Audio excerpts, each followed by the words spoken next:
The story of World War III. On March 6, 2025, the United States officially declared war on Iran due to suspicions of assisting Palestine in the war and increasing the severity of the war. Nearly 3 months later, on June 3, the Americans realized that the Israeli army was becoming too violent and powerful, and had become the primary aggressor in the war.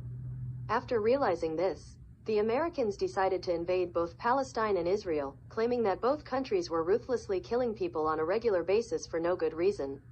In September, the remaining NATO countries joined the war by declaring war on Israel and Palestine, and a few days later, they also declared war on Iran for supporting Palestine. Both Palestine and Israel began to believe that they would both likely lose in the war since there were many powerful countries declaring war on them.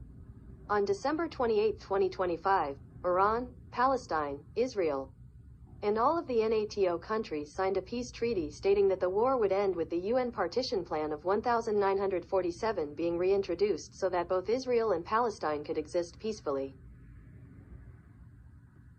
In response to Russia's recent declaration of war on Ukraine, on April 14, 2026, the United States declared war on Russia, along with Canada, Australia, and the United Kingdom, claiming that the Ukrainian suffering was unfair and had only become worse within the past few years. The declaration of war on Russia had made it clear that the Russian military could not compete with the powerful forces fighting against them. In September of 2026, Ukraine began to realize how weak the Russians had become, and in response, Ukrainian forces invaded Crimea, which had been annexed by Russia in 2014. After a victorious battle in this region, Russia proposed a peace treaty between the two countries in fear of further invasions from Ukraine. On January 24 the following year, American forces in Alaska arrived in Russia in an attempt to annex Chukotka, but shortly after their arrival, they were attacked by a small army of Russian soldiers that were poorly armed compared to the well-prepared American soldiers. The battle only lasted 17 days. When the American army was victorious and had successfully incorporated Chukotka into the state of Alaska. A few weeks later, on February 7, British forces invaded Moscow in an attempt to annex all of Russia and end the war before it became too violent. Unfortunately, the British army was not well prepared due to believing that the Russians would be too weak for their powerful army, and after 2 weeks, they were defeated by the Russians. Because of this, the British military had become extremely weak, resulting in the Scottish realizing that they might be able to win a war of independence against the UK. The war began on May 1. Scotland declared war on the UK, and initially, the Scottish and British militaries were equally powerful, but after 12 days, the Scottish had defeated the British, resulting in Scottish independence.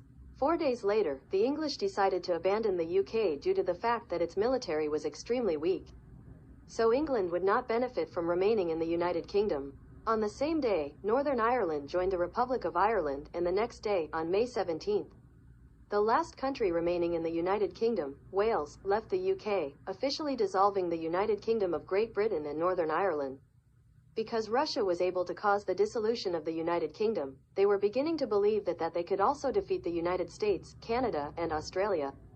The Russians became even more confident when Australia left the war, leaving only the United States, Canada, and Russia remaining in the war. Unfortunately for the Russians, their relations with the People's Republic of China were becoming worse, leaving them with no remaining powerful allies to protect them from America. The Russians continued to become less powerful when the European Union decided to help the USA and Canada in the war because many EU countries felt unsafe being close to or bordering Russia.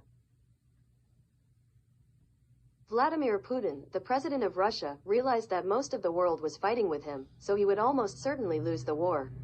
Reluctantly, Putin decided that the only solution was for his country to dissolve, because otherwise, the Russian people would suffer until the country was defeated anyway.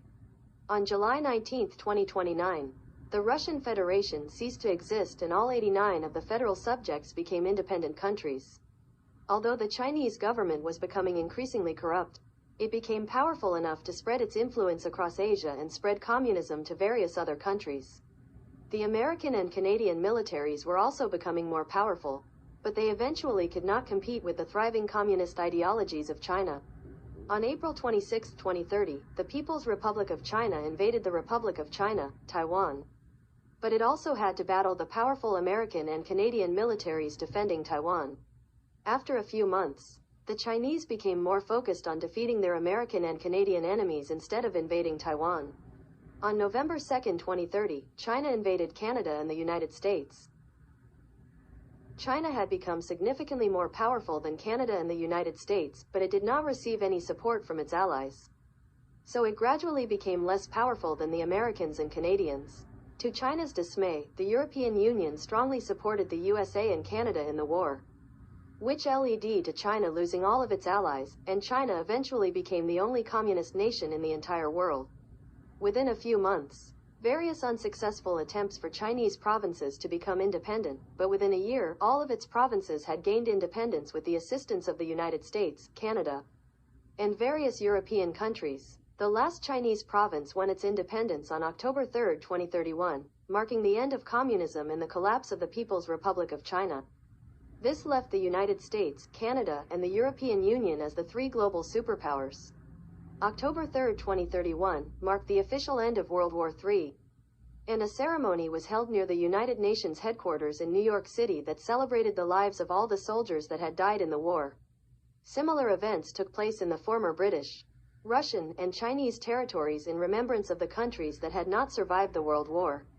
In Moscow, London, and Beijing, the Russian, British, and Chinese flags were flown throughout the countries for the final day, and on October 4, 2031, the United Nations officially recognized the Chinese provinces, Russian subjects, and the UK constituent countries as new independent states.